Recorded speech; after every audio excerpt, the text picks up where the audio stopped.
Ani is a street worker, who spends her days satisfying different types of men in the strip club.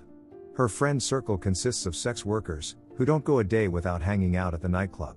One night, the club manager tells her about a Russian kid, who recently came to America on vacation, and needs a companion who can speak Russian. Since she's the only girl in the club from Russia, he believes they're a perfect match. Ani, being very fluent with men, finds it easy to communicate, and the young man begins to fall for her. He introduces himself as Ivan Zakharov, alongside his best friend, Tom. They have so much fun that night, and Ivan can't help but ask if they could see each other more often. She agrees and shares her contact. The next day, while waiting at home, she gets a text from Ivan inviting her to his house. Upon reaching, she's welcomed by Ivan, and she marvels over the mansion he lives in. Ani doesn't hesitate to throw herself into the arms of the young man, and they have a blast together. Curious, Ani asks Ivan about his age, and he reveals it to be 21. Ani shares her own age too, saying she's 23, but doesn't mind if he's younger. She asks what he does to get all this money and live in such a beautiful home. Ivan jokes about being a gun dealer, but mentions that his parents are very rich business tycoons, and he's their only son. Ani shares this news with one of her friends, bragging about his wealth, and feels she's hit the jackpot. That evening, they spend time together again, and Ani entertains him by dancing in front of him, after which they get naughty. Ani notices that Ivan doesn't do much and only plays video games. Ivan tells her that he'd be celebrating New Year's Eve at his home and would like her to come. Ani says she's going to bring one of her friends, and Ivan agrees, only if it's a girl. With 45 minutes left with him, she asks if they could spend it doing the naughty one more time. That night, Ani arrives at the party with her close friend, and she's amazed at how beautiful the house is. It's truly fun for them, as Ivan keeps looking for new ways to spice things up. He takes some happy powder and makes everyone do the same. Ani and Ivan spend the night together again, but this time with her higher price. When she's about to leave the next morning, telling Ivan that she has a shift at the club, he doesn't want her to go and makes her an offer. He says he's going to pay her $10,000 to be his girlfriend for the week. Ani replies that she would consider the offer if he increases the price, and they settle on $15,000. With this, Ani goes to the club where she works and tells the manager she will need a week off. The manager doesn't agree, but she doesn't care anyway. The week is spent doing the naughty, clubbing, and playing video games. Ani gets bored, so he takes her to the cryo chamber, where a lot of expensive cars are parked, but he's not allowed to drive any of them. He takes her for a body massage, and after one last night, they board a private jet alongside their friends to Las Vegas. The hotel where they lodge is very fancy and really expensive. They play a casino game where Ivan loses everything and acts as if nothing happened, followed by parties after parties. The fun is endless. Everything seems to be happening in what some people might call paradise, where the fun and happiness are boundless. After doing the dirty, Ivan shares that he'll be returning to Russia since his visa has expired. Ani says she's going to miss him, and Ivan replies, asking if it's him she's going to miss or the money. Ani really doesn't want him to leave, so he doesn't go back to his country. She teases him to get married so he doesn't have to leave America. Ivan thinks it's a great idea and proposes to her instead. Ani couldn't believe her eyes. Not in this world would someone like Ivan propose to her, even after knowing what she does for a living. Without wasting time, they plan it out, and Ivan buys Ani a very expensive diamond ring, which they use for the wedding. Annie's joy knows no bounds as they dance through the streets of Vegas, announcing their marriage and happiness. Ani goes back to the club and shares the news with her friends and manager. Everyone is truly happy for her, except her mortal enemy, of course. Every hooker has a fellow hooker they hate the most, and her name is Cinderella. Although she bids her farewell, she assures Ani it wouldn't last and that she's going to return to the strip club in just about 2 weeks. Ani doesn't take it seriously and kisses her before leaving. Ani begins to flaunt the ring, and the couple goes shopping, having lots of fun and going to different places to share their moments together. Meanwhile, somewhere in a cathedral, a bishop known as Tauros, who was supposed to babysit Ivan, is about to perform a child dedication when a call about the couple's marriage is brought to his attention by Ivan's mother. He doesn't believe it and thinks it's a rumor, but says he will check it out anyway. The bishop calls his brother, Garnik, and tells him about it, instructing him to bring Ivan to him immediately. Ivan's phone keeps ringing but he ignores it. Ani asks if his parents knows about their marriage, and he says he hasn't told them yet because he doesn't really respect their opinion on how he chooses to live his life. Garnik arrives at the mansion with his right-hand man, Igor. He knocks on the door and doesn't realize that Ivan is getting intimate with Ani. Ivan has no choice but to stop what he's doing and asks them to leave. Garnik has a spare key and opens the door, but Ivan quickly rushes to the door to hold him off.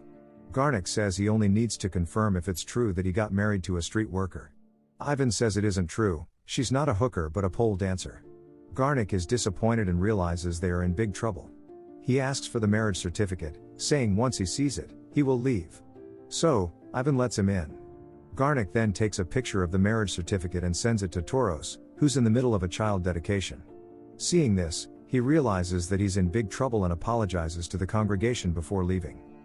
In the house, Ivan is still trying to kick the men out of his house, saying now they've confirmed the marriage is certified he needs his privacy. Garnik doesn't want to leave unless Tauros tells him otherwise. At that moment, a call from Tauros comes in. He's clearly enraged by what Ivan has done after leaving him for just 2 weeks and now he's married to a hooker. He reveals that his mom has been crying over phone because of it and his mom has never cried over anything in her life. Currently, his parents are making arrangements to come to New York the next day to annul the marriage. Hearing this, Ivan gets nervous and quickly puts on his clothes, asking Ani to do the same so they can leave together. Ani rushes to get dressed, but Ivan couldn't wait for her and runs out of the house. Garnik goes after him but ends up falling to the ground, losing him in the process. Ani tries to run after her husband, but it's too late. Igor tries to stop her and communicate, but he can't speak English and can only stand in her way to prevent her from running. Ani gets furious and starts hitting the poor guy. He doesn't hit back and tries to calm her down.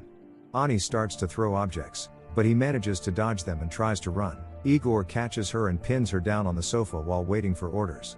Meanwhile, Tauros hears all this chaos and thinks someone is being killed. Garnik enters the house and sees Ani tied up. He asks Igor why he did that. Igor tries to explain that Ani is a crazy lady who won't calm down for anything. Garnik thinks he's exaggerating and leans forward to untie her, only to get kicked in the face. He yells out in pain, saying his nose is broken.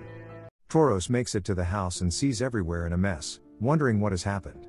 He gets more frustrated when he hears that Ivan has run out of the house, wondering how 2 men weren't able to capture a teenager. Seeing Ani on top of Igor makes him think maybe he's taking advantage of her, and he asks him to free the lady. Garnik says that's a bad idea, but frees her anyway. Using her phone, he tries calling Ivan, but he doesn't pick up. Ani shows him the diamond ring, saying she's in love with Ivan, and they got married out of what they felt for each other. Tauros thinks it's a joke because there's no way the Zakharov family would accept a hooker as a wife to their son. He tells her that they would drag her and Ivan to court to annul the marriage. Ani says she's not going to divorce her husband, and nothing would ever put them apart, not even Ivan's parents. Tauros makes it clear that with the wealth and power the family possesses, the only option she has is to accept $10,000 for the trouble and sign off on the marriage.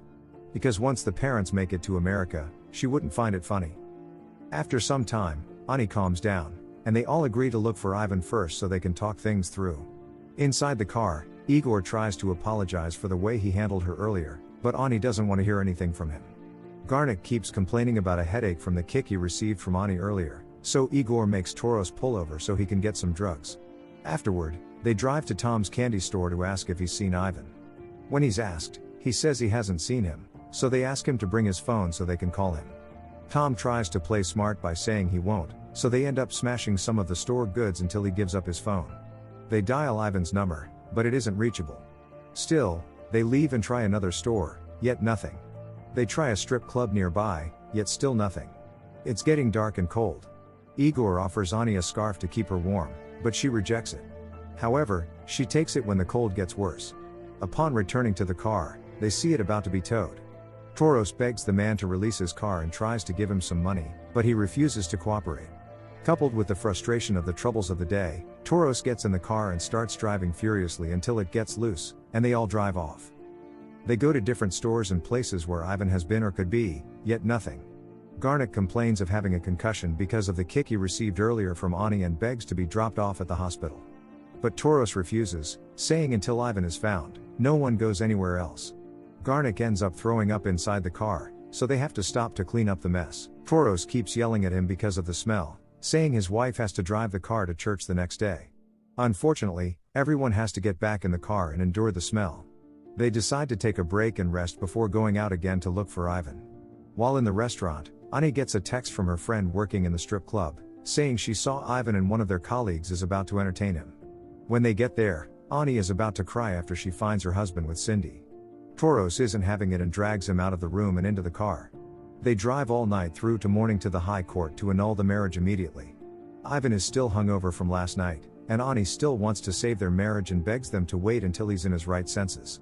Inside the courthouse, Ani points out that her husband is intoxicated and isn't in his right senses to make a decision right now, as they're legally married in a church in Las Vegas.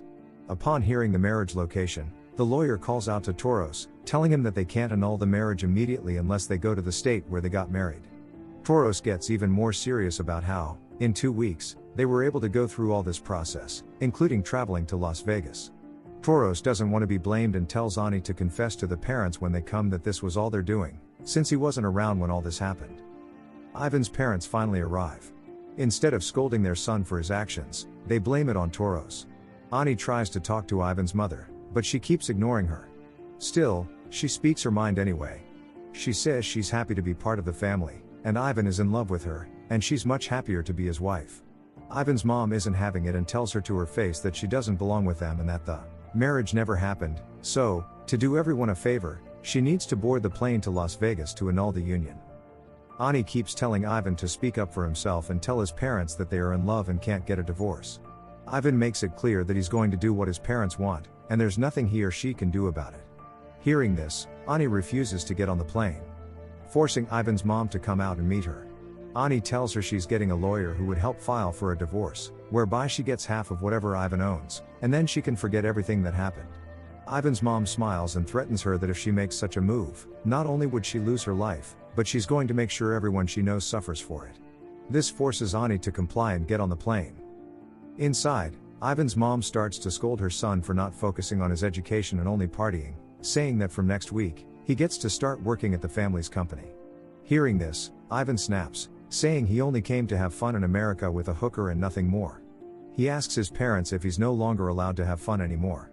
Ani hears this and gets really mad, realizing that after all, Ivan only sees her as a fun toy and is glad that they're finally getting separated.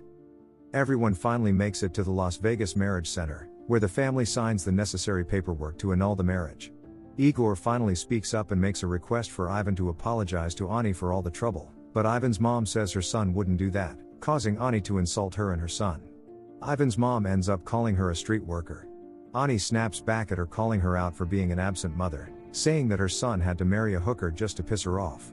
This makes Mr. Zakharov burst out in laughter, as he's never heard anyone dare insult his wife before. As they get to the car, Tauros reminds Ani about their deal, saying she will receive the $10,000 as promised the next day, and for the meantime, she can spend the day at the family's house. Igor is then tasked with escorting and taking care of her until she gets the money. At night, Igor tries to strike up a conversation, but Ani says she's not in the mood and points out that he has a rapist face, reminding him of how he handled her earlier and left her with so many bruises. Igor tries to explain to her that he only tried to protect her because she was acting crazy. He says he likes her, and that's the reason why he's been supporting her all this while. Ani doesn't believe it and goes upstairs to sleep. The next morning, they make it to the bank for the $10,000 in cash, and Igor drives her to her apartment. Upon arriving, Igor gives her back the expensive diamond ring Ivan bought for her for their wedding, saying she shouldn't let Tauros know. He then proceeds to bring out her bags and wait for her to get out of the car. After waiting a while, she doesn't come out. He gets in, and Annie's feelings towards him starts to change as she leans in for a kiss, and that's how the movie ends. Thanks for watching. If you enjoyed the video, please like and subscribe for more.